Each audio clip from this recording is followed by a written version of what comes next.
वैसे आप सभी को तो पता ही है, मैं बीच में गई थी ससुराल।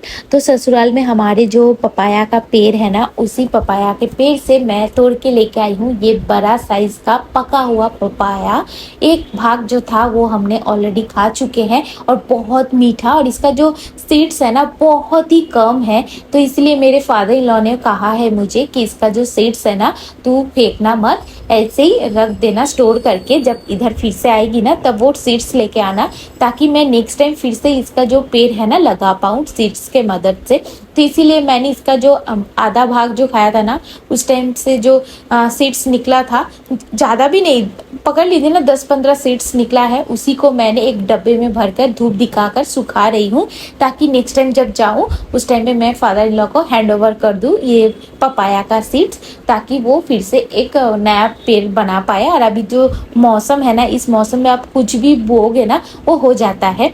जो भी हो, देखो ना, मैं फ्रिज में रख दिया था आधा हिस्सा जो ये पपाया ना, तो डीप फ्रिज में था, तो जिसके कारण ना ये बहुत ही हार्ड हो गया है और बर्फ जैसा बन गया है। इसको पकड़ के काटने में ना मुझे बहुत मुश्किल हो रहा था। फिर भी मैंने हाथ को बार बार नॉर्मल करने के लिए नॉर्मल कल जो है ना, जो बोलते हैं टैब, उसके नीचे हाथ धो रही थी, ताकि मेरा हाथ सून ना पड़े और चाकू से मेरा हाथ कट भी ना जाए, इसीलिए बार बार हाथ धो रही थी मैं।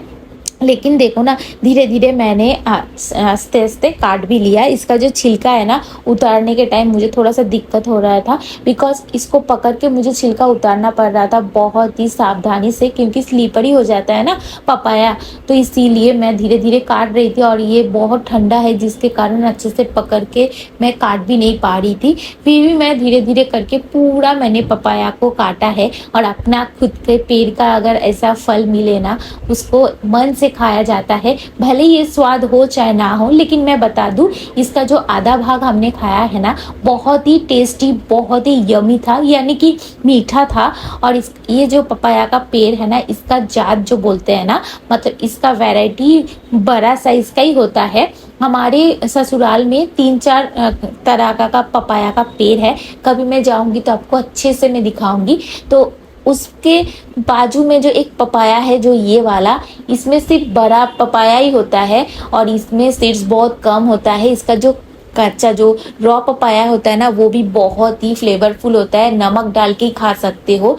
तो मुझे पपाया बहुत पसंद है, हेल्थ के लिए बहुत अच्छा होता है, स्किन के लिए, बहुत सारी चीज़ों में पपाया हमारे लिए बहुत ही बेनिफिट होता है। वैसे सुमित मुझे खरीद के खिलाते हैं, लेकिन खुद का पेड़ का अगर ऐसे खाने को मिले ना, उसमें अलग आनंद आता है। मुझे ज़्यादातर ना खरीद के खाया हुआ से ज़्यादा मैं खुद, मतलब उसको खेती करके अगर बनाकर खाती हूँ ना, उसमें ज़्यादा मुझे टेस्ट और फ्लेवरफुल लगता है। जो भी हो, आप में से कौन कौन दोस्त पका पपाया खाते हो और कौन कौन नहीं खाते हो, ज़रूर बताना। बहुत सारे दोस्त ऐसे भी है पका पपाया खाते नहीं है। पहले मैं भी नहीं खाती थी, लेकिन शादी के बाद मैं खाना स्टार्ट कर दिया। शादी से पहले मेरे पापा खुद लेके आते थे, मैं छूता भी नहीं था। मेरे घर में सब कोई फ्रूट वगैरह बहुत खाते थे काट के, लंच करने के बाद, ब्रेकफास्ट करने के बाद, लेकिन मैं कभी नहीं खाती थी शादी से पहले। लेकिन शादी करने के बाद अभी देखो ऐसा दिन आ गया, मैं खुद अपने प्लेट बनाने के लिए फ्रूट काट के मैं खाती हूँ। तो देखो ना, पपाया ना मुझे छीलने में थोड़ा सा तो दिक्कत हुआ है, क्योंकि ये पत्थर जैसे होता है ना, आइस क्यूब, वैसा पूरा बन गया था। तो जैसे तैसे मैंने इसका छिलका उतार के मैंने रख लिया है। आधा जो इसका हिस्सा है वो सुमित को टिफिन बॉक्स में दे दूंगी, क्योंकि सुमित एक जब पीस उठा के खाया ना, उसका दांत पूरा झिनझिना गया। तो उसने बोला मैं तो इतना ठंडा नहीं खा पाऊंगा, तो मुझे एक काम करो, अब टिफिन बॉक्स में दे दो, मैं ऑफिस जाके खाऊंगा। तो मैंने बोला ठीक है, चलो आपको दे देती हूँ, लेकिन ज़्यादा लेट मत करना, क्योंकि ये नॉर्मल टेम्परेचर आएगा ना तो फ्रिज का जो पानी है वो छोड़ने लगेगा ये पपाया से, तो टेस्टलेस हो जाएगा। तो उसको बता दिया, पता नहीं वो क्या करेगा।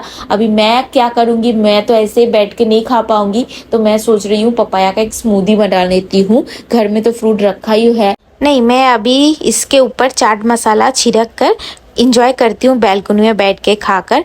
तो चलिए, मैं आपसे मिलती हूँ नेक्स्ट वाले वीडियो में। आज के लिए इतना ही, टाटा बाय बाय।